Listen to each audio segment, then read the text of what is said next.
So Ed Cool. Stafford, thanks so much for coming on the show. We really appreciate it. It's an honor to have you on. Um, Thank you very much.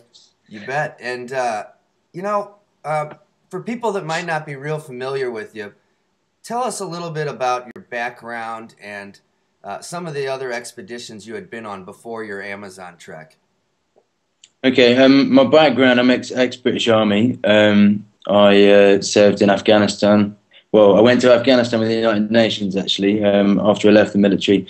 I served in Northern Ireland with the British Army.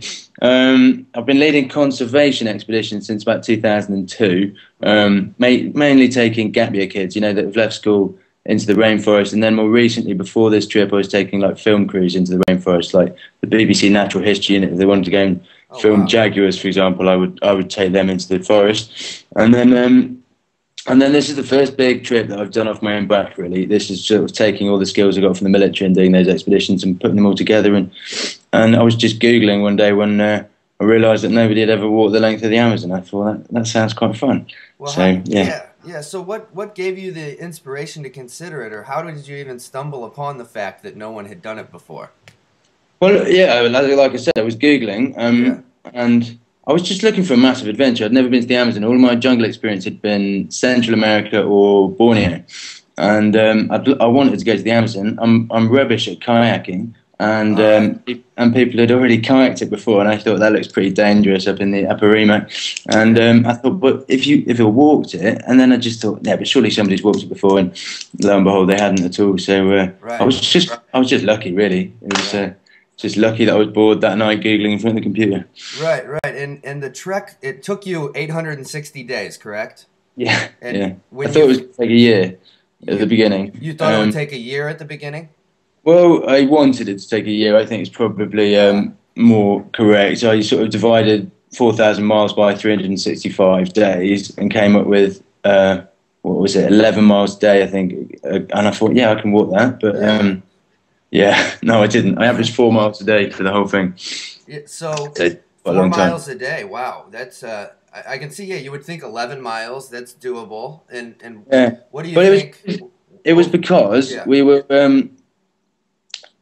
well, I'd say about 65% of it, there weren't, not roads, there weren't any paths or anything. So it was literally like opening a path through the jungle, cutting with machete all the time. And Cho, who was my expedition partner for the latter half of the expedition, and him, we would just rotate up front with a machete and do half an hour each. Yeah. And it was just literally opening a way through the jungle. And obviously we also went through 2 Amazonian flood seasons. So as much as we were trying to be as far away from the river as possible so that we didn't go through the floods, clearly every tributary that comes in has got its associated flooding. So you couldn't avoid it all. And so we were quite often like walking up to chest height in water.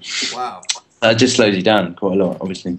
Yeah, definitely. And what kind of precautions could you even take when you're doing that? You're chest high in water, and you obviously have to get to some sort of dry land at some point soon. How do you deal with that?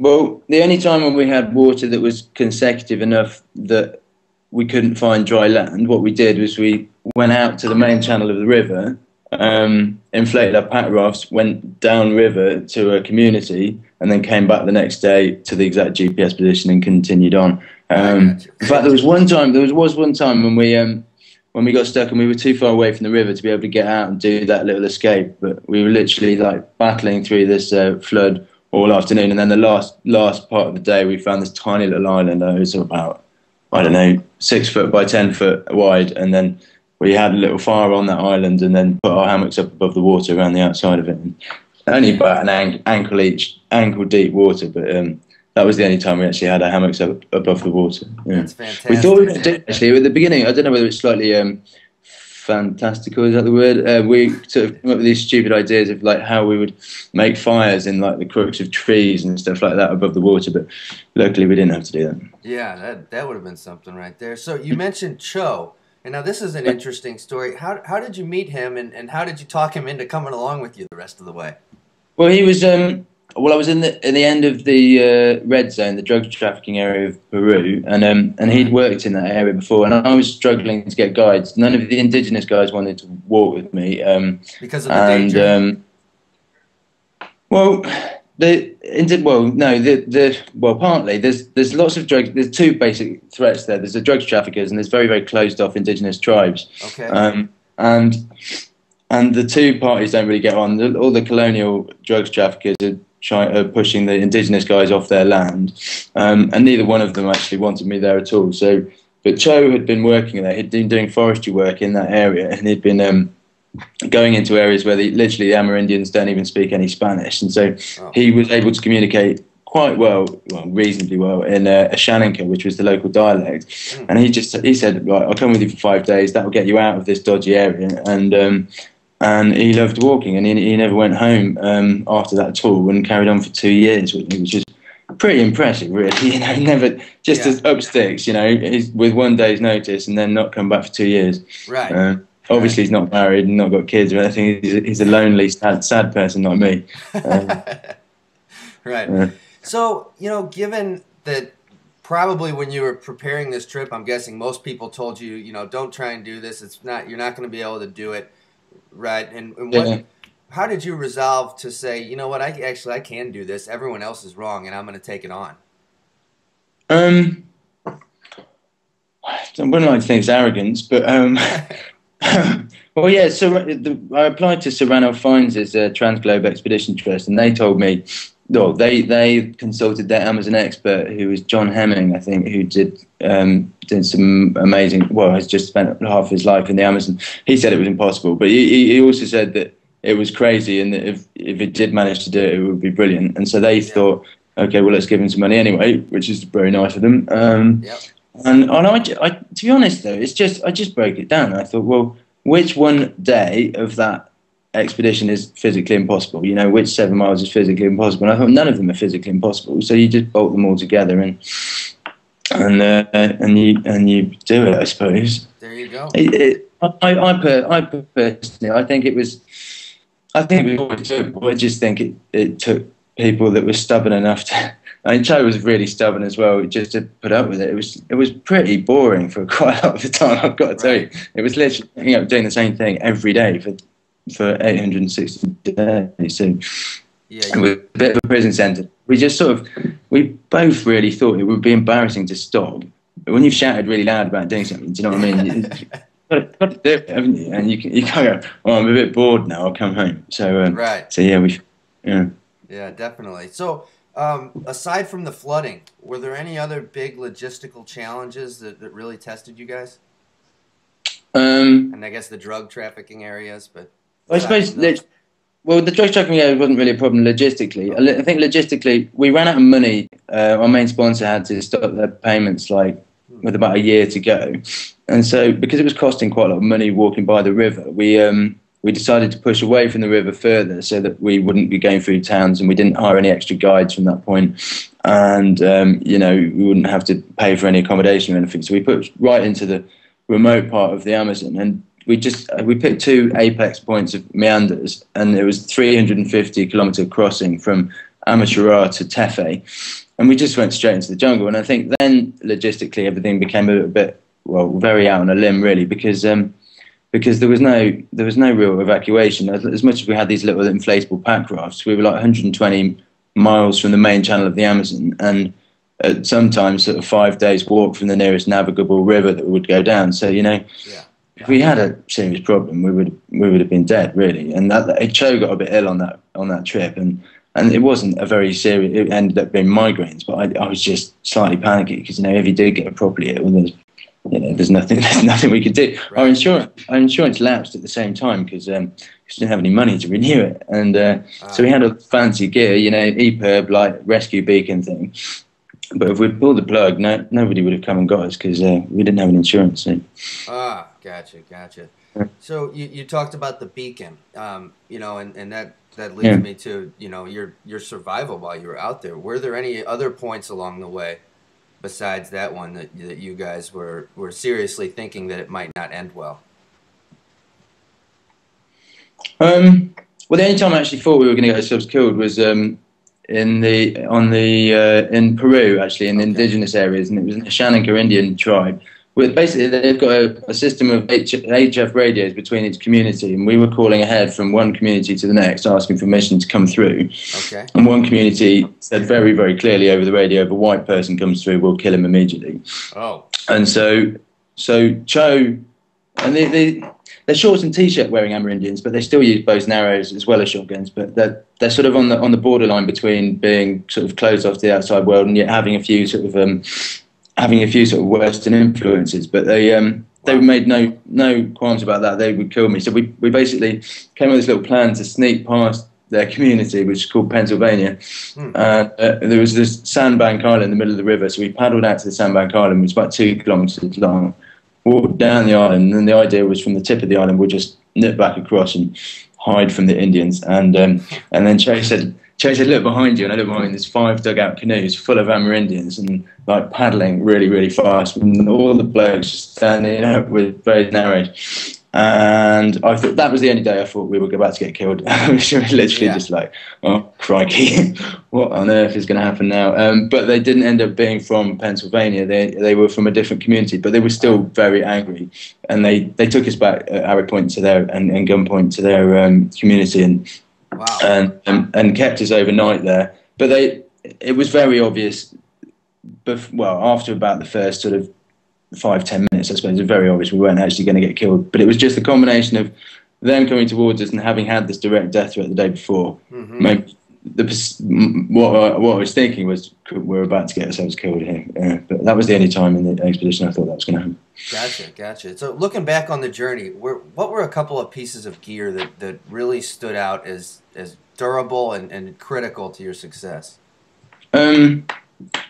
Alpaca rafts. Clearly, we had about, I don't know, over 1,000 tributaries to cross during that trip. And our original plan, I originally started it with a chap called Luke Collier, and our original plan was to build a raft every time we got to a river, which would have just been farcical, wouldn't it? And then, like, in the name of conservation, and we'd have been chopping down all these trees to make a raft. Right. So I trialled these alpaca rafts in Patagonia during previous expeditions, and I thought it might work for the jungle. I mean, by the end of it, I'd say each raft had about 30 puncture repairs all over it. But to be honest, they were still the same rafts that we had at the beginning, and they lasted bloody well. And just that ability to just pack it up and put it in your pack, and then get it out whenever you need it. I thought they were pretty invaluable, actually. Yeah. Well, we couldn't have done that. We couldn't have done it without those boats at all. You inflate them just by blowing in it?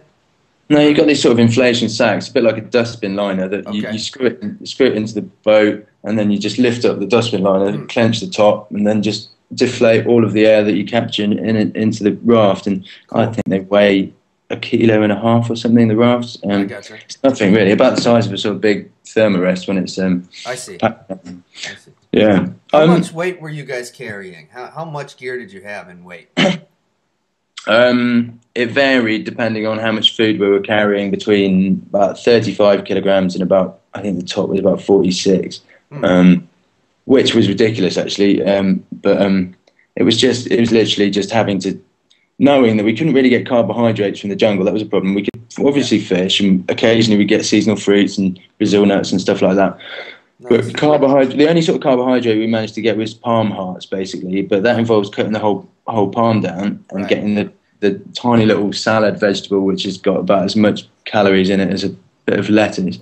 And so we had to carry a carbohydrate, and then that was the weight. When we were doing that huge crossing, it was all big bags of that sort of Amazonian carbohydrate called farine, which is made out of manioc, the root vegetable. But you can eat it without having to cook it, so it's sort of better than rice. in that respect. Although it's Oh, pretty boring. that's very cool. Yeah, Never heard of and that. the bit of kit that was obviously essential for us was the BGAN, the internet satellite link that we had. Uh, Like if I hadn't been uploading videos and getting a sort of online following, the expedition wouldn't have finished because we ran out of money, and the only way we ended up getting money in was by people donating all around the world. We had an amazing period. Loads and loads of people from the States gave, like kids in South Africa giving their pocket money. There was one bloke in Hong Kong gave me £6,000. Who I didn't wow. know. It was just phenomenal, and that kept the expedition afloat after the sponsors pulled out. But if we hadn't literally been online creating this online following, none of that would have happened. So, and then at the end, like talking to CNN, like doing live streaming, just using this bit of technology that you've been carrying your rucksack for 2 years. It was quite cool. That's awesome. Yeah. And what was that called again? Which one did you use? Well, the generic name is a Began, but it was an Explorer 500 made by, I think it's pronounced Trane and Trane, but Thrain and Thrain to English numpties. Gotcha. So switching gears for a minute, after being in the jungle for well over 2 years, did you find it at all difficult to transition back to normal society when you got home in August? Well, apart from sitting in dark rooms and just sort of rocking, like forwards and backwards. No, I didn't do that at all. No, it was easy, actually. It was, it's, the thing is, I mean, the unavoidable, obvious truth about the Amazon, there's lots of towns along the way. And every time we stopped in town, you know, we went to a little discotheque and had a little party with Joe. And you know, there was a fair bit of civilization. And I never really tried to hide that. Fantastic. So in terms of culture shock, it wasn't really there. I mean, clearly it was brilliant to see all my friends and family and go out and have a few beers and stuff like that. But it wasn't really a culture shock because, you know, Brazil was pretty developed as well, especially towards the mouth of the Amazon. It's very developed, and you're going through huge cattle ranching areas and eating nice steaks and stuff like that. So, yeah, I got you. So, no, it was all right. Very nice. What kind of things have you been up to since getting home then? I just finished my book on Sunday, which is cool, and that's I think that comes out in June. It gets published in June. They've got to edit quite thoroughly because I'm not very intelligent, so I probably haven't written it very well. And it's called Walking the Amazon. Is that correct? Amazon, yeah, exactly what it says in the tin. And there's a Discovery documentary coming out in a few days, actually. The second of February and the 9th of February in the UK, anyway. But I think it's getting sold to the States, but for the moment it's not been sold to the States. Well, we'll stay up to date on that and make sure people know about it. So your book, it comes out in June. Tell us a little bit about that and what people should expect out of it. I suppose it's quite dark, really. I suppose I started writing I'm 4 months after the end of the expedition now. I started writing it about 2 months ago, so I was 2 months after the end of the expedition. I was looking back on the trip thinking, yeah, that was quite good fun. And then I started reading the journals, and it wasn't good fun at all. And like, some really, really miserable times, and times when I got really, I think, quite clinically depressed and was a very unpleasant person to be around for some of the time. And clearly I think the emotional journey was the most interesting one, actually, because you know, anyone can actually put a rucksack on and walk, but the hard bit was just staying right in the head, really. And so it is quite an emotional journey, and it is quite dark at times, and it wouldn't have been right to write it without sort of talking about the sort of fallout that I had with my original expedition partner and stuff like that, which is it's a weird one to write about, isn't it? When I was meant to be his best man when he was getting married before the trip, and like we fell out, and I haven't even spoken to him since. Since I got back, and he doesn't want anything to do with me. So I suppose all that's, I mean, it's quite interesting, isn't it? It's not just, because obviously you could think, you know, walking through the trees for 860 days, that's going to be a bloody boring book. But I wouldn't think so. No? Okay. It's all right. It's all right. Even if I say so myself, yeah, it's all right. Very cool. I'm really looking forward to that. And what other kinds of expeditions do you have planned for the future? Well, I've got a 5-year plan which includes 3 big expeditions coming up. First one starting 1 year today, January 2011. No, 12. Okay. And so for the first half of this year, I've got I'm doing lots of speaking events, stuff like that. Cool. And then for second half of the year, there's possibility of doing a small TV series. It's bizarre, isn't it? You have one little success, and then suddenly loads of doors open up. It's quite cool. I'm not knocking it. It's It's fantastic. But I think the main way I want to go is to continue doing proper expeditions, and I'll film them again, but not doing stuff that's really made for TV. I mean, I might have to just to get some money in the meantime, Sure. but have the main thrust of it being proper expeditions, and yeah, otherwise it gets a bit pointless, really, doesn't it? But, very cool. So starting next year, you're going to be out and back doing crazy big expeditions. And any sort of a hint as to what you might be up to first time around? nope. No hint. All right, Ed. Well, hey, I greatly appreciate it. And for everybody watching, go learn more about Ed and stay up to date with what he's doing at walkingtheamazon.com and edstafford.org. And Ed, thanks so much for being on. We love your story. And hopefully we'll talk to you again soon. Again, this is Camping Gear TV. I'm Josh, and this is Ed, and we'll see you next time. Cheers.